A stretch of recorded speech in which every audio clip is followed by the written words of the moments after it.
Olá, hoje na nossa edição aqui do Jornal da Record News, nós vamos falar de um fenômeno bastante importante aqui na América do Sul. Esse fenômeno é a relação econômica que existe hoje entre o Brasil e o Paraguai. Claro que você sabe, a gente já explicou aqui para você, já trouxemos pessoas que falaram, o Paraguai faz parte do Mercosul, juntamente com o Brasil, a Argentina e o Uruguai, e tem a Venezuela, né, um tanto quanto conturbada, mas também faz parte do Mercosul. Mas há um fenômeno curioso de algumas empresas brasileiras se transferirem para o Paraguai, né? Elas se transferem para o Paraguai, obviamente, porque há alguma atração. Aproximadamente 100 empresas mudaram a produção para o Paraguai e a gente vai saber exatamente qual é a razão, né, que levou essas empresas a fazer essa mudança. Eu convidei aqui, né, para o nosso convidado de hoje, é o doutor Murilo Onesti. E ele é advogado da OLN Advogados. Murilo, bem-vindo aqui ao jornal, prazer em conhecê-lo, fique à vontade. Murilo, explica o seguinte, primeiro, o relacionamento entre Brasil e Paraguai é um relacionamento fácil para desenvolvimento de negócios hoje em dia? Eu entendo que sim, porque é uma cultura muito próxima da nossa, né? E acaba facilitando em relação à negociação, ao câmbio, que a gente está é fronteiriço com o Brasil. Sim. Agora, passagem, por exemplo, brasileiro para o Paraguai, paraguaios para o brasileiro. É fácil isso? Você precisa tirar passaporte para ir para o Paraguai ou não? Não, você pode ir com a carteira de identidade para visitar o Paraguai, não tem problema nenhum, desde que você vá a turismo, né? A relação, pelo estado do Mercosul, a gente tem o livre trânsito lá. Para morar lá, que você precisa de alguns requisitos, que você precisa de um visto de permanência paraguaio, que daí você tem que atender alguns requisitos do governo paraguaio para conseguir essa benesse, permanência, assim, essa permanência. Isso. Agora, a gente já noticiou aqui dizendo que o Paraguai atraiu alguns representantes do agronegócio brasileiro, né? Eu mesmo contei para você que tive recentemente a Assunção e no aeroporto fiquei conhecendo lá um cidadão que era plantador de soja no Brasil e está plantando soja no Paraguai. Sim, um dos maiores plantadores de soja, se não me engano, o maior plantador de soja do Paraguai é brasileiro. É brasileiro. É brasileiro. O agronegócio, ele fomenta praticamente 90% da economia paraguaia ainda. O Paraguai é o sexto exportador de carne do mundo, o sexto maior exportador de carne do mundo. A Friboi agora, 1º de outubro, eles inauguraram uma fábrica, eu não lembro a região, mas com investimento de 80 milhões lá, tudo investimento, a primeira fábrica da Friboi, 100% investido por ela. Entende? Está lá no Paraguai também. Exatamente. Agora, no passado, o fato do Paraguai ser um país mediterrâneo, quer dizer, ele não tinha saída para o mar, né? Era um fator, vamos dizer assim, descompensado para o Paraguai. Tanto que até o conflito com o Brasil foi por causa disso. Agora, te perguntar o seguinte, isso ainda pesa ou não pesa mais com as estradas, com o avião, essa coisa toda? Pesa porque é muito mais fácil se você tem um acesso imediato ao mar para exportação, tanto pelo Pacífico quanto pelo Atlântico. Mas, se a gente for pensar que o Paraguai está próximo do Chile e a gente também tem, deve dar uns 1.000 quilômetros até Paranaguá, é relativamente fácil o escoamento da produção do Paraguai. Tanto que as importações, a grande maioria, são feitas por portos de outros países, como Uruguai, Argentina e o próprio Brasil. Agora, eu acho até que ele está numa posição estratégica, né? Sim. Eu já visto que ele faz fronteira ali com vários países. Vários. É, não? Perfeito. Ele tem ligação com o Brasil, com a Argentina, é bem próximo de vários países do sul da América do Sul, né? Sim. E isso torna até vamos dizer assim, um elemento de passagem, né? Sim, eu costumo brincar com os empresários brasileiros que quando eles vão para o Paraguai, eles abrem uma possibilidade que até então eles não tinham talvez não tenham percebido. O fato de você cruzar uma fronteira e estar próximo de tantos países, como você está dizendo, você mesmo está dizendo, facilita uma visão de internacionalização da sua empresa. Isso é fantástico, porque você vê como é fácil atravessar a fronteira e começar a vender para o próprio Paraguai, para Chile, para Argentina, para Uruguai. E como a gente tem um país continental com uma população de 200 milhões de habitantes, às vezes isso acaba passando despercebido pelo empresário, né? Entendo. Agora, o sistema tributário paraguai é mais complexo ou é mais simples do que o sistema tributário aqui do Brasil? Bom, eu suponho, a resposta até é assim, porque não é possível que não, né? País do mundo que tem um sistema tributário mais complicado que o brasileiro. Eu acho difícil encontrar. Mas o que eu tenho visto é que o pessoal brinca lá no Paraguai que advogado tributarista e advogado trabalhista morrem de fome. Porque é muito simples. Ah, é? O Paraguai tem, se você tirar os benefícios fiscais que ele oferece para alguns ramos de algumas atividades empresariais, você vê que eles têm uma política de 10, 10 e 10. Na regra 10, geral, 10 e 10? Na regra geral, o 10% de imposto de renda pessoa jurídica, 10% de IVA, que é como se fosse o nosso ICMS, mais ou menos. Tá, o imposto de valor agregado. Exatamente. Tá. E 10% de imposto de renda pessoa física. E você ainda pode compensar, por exemplo, você compra um carro ou vai num restaurante, como a nota fiscal paulista, que a gente tem aqui, você pode compensar o que você gastou já no imposto para pagar o teu imposto de renda. Então tem muito paraguaio que há muito tempo não paga imposto de renda justamente por causa dos créditos que ele vem obtendo com compras e refeições e gastos dizer, aquilo que eu pago de imposto, eu acumulo e depois chega lá na hora de pagar o imposto, posso abater do meu imposto de renda? Exatamente, imposto de renda. Exatamente. É muito interessante. É justo. Pois é, sem dúvida. Não, é muito mais fácil, né? E você mesmo controla o imposto que você paga, né? Exatamente, porque se você pega a nota fiscal e vai abatendo, você guarda, na hora de você fazer o imposto de renda, você consegue ter essa diminuição ou até Quer dizer, zerar. Até passa a me interessar não comprar nada na informalidade. Exatamente, perfeito. Primeiro que o sistema tributário é muito simples, então a informalidade já não vale a pena, porque o risco é muito grande para uma coisa mais simples. E segundo, que você tem um benefício. Se você comprar não na informalidade, você tem o benefício de você deduzir do seu imposto de renda lá na frente. Entendo. Faz tempo que eles estabeleceram. Isso tem em outros países do mundo, obviamente, mas no Paraguai, isso é antigo. De quando é que Essa parte da tributação?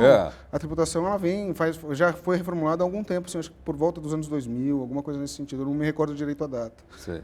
Mas é mais ou menos nessa época. Sei. Que adotaram, então, esse sistema muito mais simplificado que é o nosso aqui. Isso. Mas isso a gente está falando de regra geral, né? Tá. Tem a questão também da gente pensar que existe os benefícios fiscais oferecidos para os empresários que querem mudar para o Paraguai. Sei. Esse é um outro ramo. É uma outra coisa. Outra coisa. Eu costumo brincar que o assunto é dividido em 3 partes. Primeiro, o Paraguai em si, que já é, por si só, ele já é uma grande vantagem se compararmos com o Brasil, em questão de encargos sociais, que aqui no Brasil a gente pode chegar a pagar até 110%, 120% de uma folha de pagamento. Lá no Paraguai gira em torno de 30%.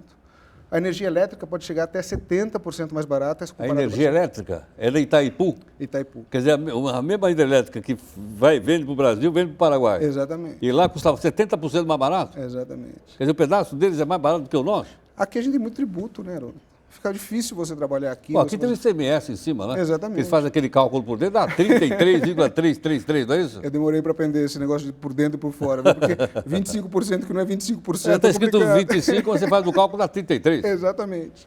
Mas, então tem essas questões. Férias do paraguaio, até os 5 primeiros anos de trabalho, é 12 dias, depois vai para 18 e depois vai para 30, daí que chega nos 30. A carga horária deles é de 48 horas.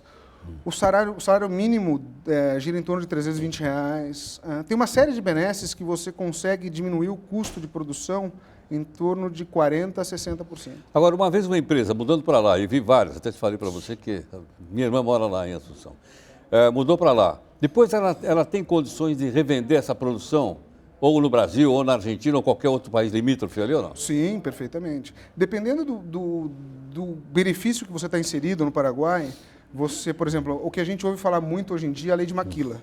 A lei de Maquila ela é uma lei que dá o benefício para o produtor no Paraguai, que você importa o produto e o teu bem de capital, que é a máquina para você fazer a produção, com 0% de imposto. Zero? Zero. Você não paga nada? Nada. Pode ser nova ou usada. Aqui, para você importar uma máquina usada no Brasil, é praticamente impossível. Entendo. Daí você faz a produção. Na hora de exportar, a diferença entre o valor que você pagou pela matéria-prima e o valor que você está vendendo incide 1% de imposto. É o único que vai estar incidindo em toda a operação. Isso é uma lei que foi editada em 97, regulamentada por volta dos anos 2000. Hoje tem as 116 empresas que estão sob esse regime no Paraguai, mais ou menos 70 e poucas brasileiras.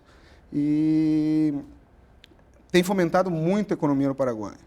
Tudo bem, a gente está falando num universo de 70, 100 empresas que aqui a gente tem mais de milhares de empresas. Então, a fração é muito pouca.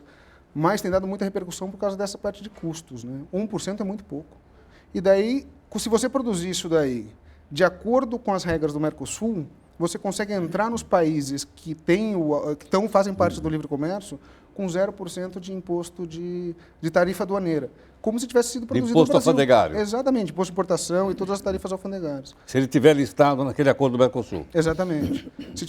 Cada produto tem uma regra de produção. Por exemplo, camiseta, você precisa agregar 40% de valor nela, senão você não tem o certificado de origem, ele entra como se fosse um produto importado normal. Isso dá um ganho absurdo se você pensa na exportação para Brasil, para Argentina, para todos os países membros do Mercosul. Bom, então, quer dizer, eu acho que com essa visão, é uma visão mais empresarial, mais negocial, né, que o Paraguai está tendo. Sim, o Cartes, que é o presidente hoje, o presidente Cartes, ele é o segundo ou... Eu não sei se ele é o primeiro hoje ou o segundo, mas é um dos maiores empresários do Paraguai. Então, ele tem uma visão empresarial muito grande e está fomentando o negócio. Tanto que essa lei ela vem de 1997, a Maquila, que é o que todo mundo ouve falar, mas o Paraguai é muito mais que isso. Tem muito mais a ofertar para os estrangeiros que querem investir no Paraguai que a lei de Maquila, que já é muito interessante. E ele é empresário, ele é um dos maiores empresários do Paraguai. E com essa visão que ele está fomentando os negócios lá. Agora, Murilo, quer dizer, então o Paraguai é muito mais do que Cidade del Leste, que a gente ia lá para pegar os sacoleiros e iam lá para comprar para vender no Brasil. Exatamente. É muito mais do que isso. Muito mais. Você teve em Assunção, né? Você viu? É uma cidade, claro, uma cidade tem suas deficiências, mas é uma cidade, uma capital muito interessante. Sem dúvida. É calma, ela é segura, tem opções para você de lazer, opções para você consumir, que quando a gente ouve falar do Paraguai, a gente pensa, a gente lembra muito de Cidade del Leste e acha que é uma bagunça. E o que eu tenho visto lá é que a vontade do povo paraguaio é de mudar completamente isso. Bom, pelo menos eu conheci pouco, fiquei apenas 2 dias lá e conheci o bairro Luque, da cidade de Luque, que é a Assunção ali. Eu fiquei impressionado com os shoppings que eu vi ali, rapaz. Tem muitos shoppings. Muito shopping, muito restaurante. Fiquei realmente e falei, caramba, mas olha que coisa impressionante o crescimento disso. Lá tem Hard Rock Café, lá tem marcas, tem redes mundiais que São Paulo, por exemplo, não tem. Então é interessante isso. Exatamente. E como você falou, né, a sensação de segurança lá é boa, né? Sim, a segurança é muito boa. Claro, tem pequenos furtos e tal, mas não é comparado ao que a gente está acostumado a viver aqui no Brasil. Bom, podemos entender por tudo isso que você falou que essa parceria econômica e negocial entre Brasil e Paraguai tende a crescer ou não? Eu entendo que sim. E cada vez mais o empresário brasileiro e o pessoal aqui do Brasil está entendendo que essa parceria ela não veio para diminuir a parte ou tirar empregos do brasileiro. Aqui no Brasil, essa concorrência que o Paraguai faz, ela é uma concorrência com os países asiáticos. Se a gente parar para pensar, a empresa que muda para o Paraguai hoje é aquela empresa que não tem mais competitividade de ficar aqui. A opção dela seria ir para a Ásia.